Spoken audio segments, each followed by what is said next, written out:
Today I'd like to talk a little bit about a topic that's kind of near and dear to my heart.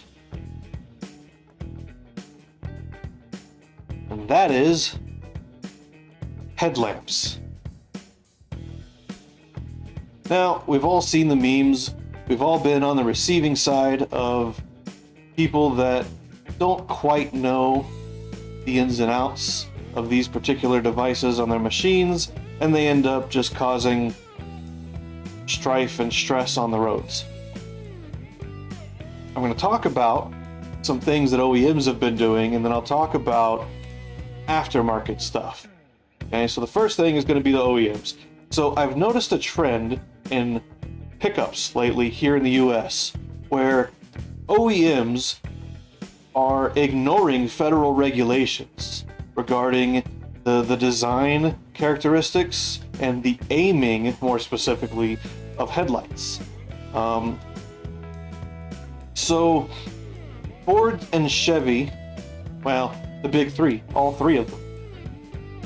So what I've noticed in the past, say, 10 years is that OEMs have been installing headlights on their vehicles that do not have correct beam patterns or cutoff patterns on their machines. So that when you buy a vehicle at the dealership and you take it out on the road, absolutely you can see the road and you can see well out into the wilderness, and that's great. You can check for animals. You can see that there's nobody stranded on the side of the road without reflective gear or a flashlight or something. Maybe they've fallen, and you can avoid hitting them, right? Stuff like that. You can avoid hitting a big rock in the middle of the road, which is great for the person driving that vehicle. The problem is there's a very specific angle that headlights are allowed when on public roads. The dealer prep for vehicles includes adjusting headlights. I don't know if dealerships simply aren't doing it in the past few years, or perhaps that's not something that has been included in the dealer prep documentation from the OEMs. I don't know. All I do know is that the headlights are designed incorrectly and aimed incorrectly. Another thing that I've noticed OEMs do, and this is mostly a Dodge thing, Dodge still has it in their head that a hemispherical reflector is ideal for headlights. That's how we built headlights in the 40s and the 50s and the 60s and a little bit of the 70s. But we found out as bulb technologies kept progressing and lighting became ever more bright and luminous that a hemispherical reflector pattern doesn't really work because it reflects light in all directions. First, you don't want to reflect light in all directions. You want to reflect light only where you want to see it, which would be along the road surface. We don't care about looking up at the sky with our headlights.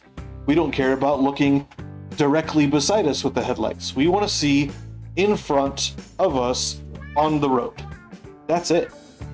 So, most OEMs decided to start moving to reflector patterns that would illuminate the road surface and ideally nothing else. They also at some point began using projectors and cutoffs, which are very nice because that's those things that gives you that nice crisp line that you can see when you pull up to a wall or whatever, or even out on the road on a nice dark night. You see that nice crisp line of light where it's light below it and it's dark above it. And that's what you want. Ideally, you want all of the energy emitted by your headlights to go only where you want it, and no energy spent going anywhere else.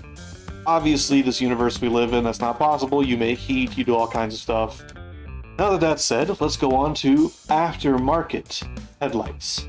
Now there's all kinds of aftermarket headlights you can get. You can get things with angel eyes, you can get things with LEDs, you can get things with RGB, because RGB vape light illumination, bro. The problem in the aftermarket headlamp world is not all of these manufacturers are designing and manufacturing their products to regulation. the way that these manufacturers are getting away with designing headlight housings that do not conform to regulations for any specific locale is by attaching a little disclaimer in the fine print on the sales page or in the documentation somewhere that says not DOT approved, not for highway use, for racing use only, stuff like that. Anything that says that on it means that they have not adhered at all to any kind of regulations for use on public roads. And you do get people that don't know this stuff, or they ignore it completely. They go out, they buy these housings, put them on their car, and then they're confused why everybody's flashing their high beams at them constantly. Well, it's because you are facing essentially the full brightness of your lights directly into people's eyes when you're driving on the road at all times. And that's obviously A, illegal in most places in the US, and B, kind of a dick move. Gotta be honest. Another thing that seems to happen with the aftermarket world, people that modify their vehicles, is you get A, people that put aftermarket headlights on their vehicle and then don't adjust them at all. They think that they come out of the box, bolt on, plug and play, ready to go zooming down the highway. And that's absolutely not the case.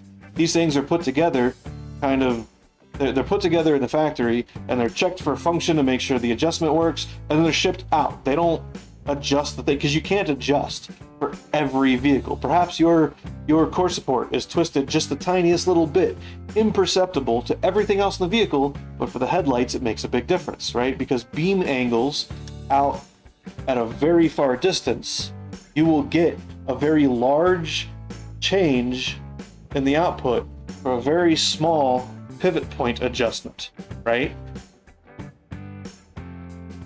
So you get those people that they don't adjust their headlights correctly, or perhaps even they don't know how to adjust their headlights correctly.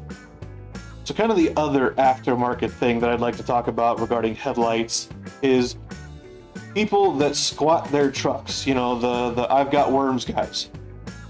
No amount of adjustment on those headlights is going to bring them back into spec, because they're only designed to adjust so far. You can only take those housings in and out so far. If you're taking and you're making your suspension such that you're dragging the rear end of the vehicle on the ground, you cannot adjust those headlights correctly. That is not a vehicle that should be driven on public roads with other people. It needs to be a trailer queen so you can take it to your I've Got Worms shows and just get it off the road. Nobody wants to be bothered with that. I know I sound a bit salty, but you guys need to hear this. If you can install a set of auxiliary lights on your truck that you've slammed, or your car that you've slammed the back end down to the ground, and you can adjust those to the correct level, fine, absolutely, that's fine.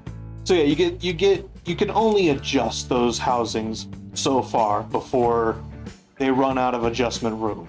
They're not designed to be put vertically and then the housing adjusted back down to look at the road. You can't do it.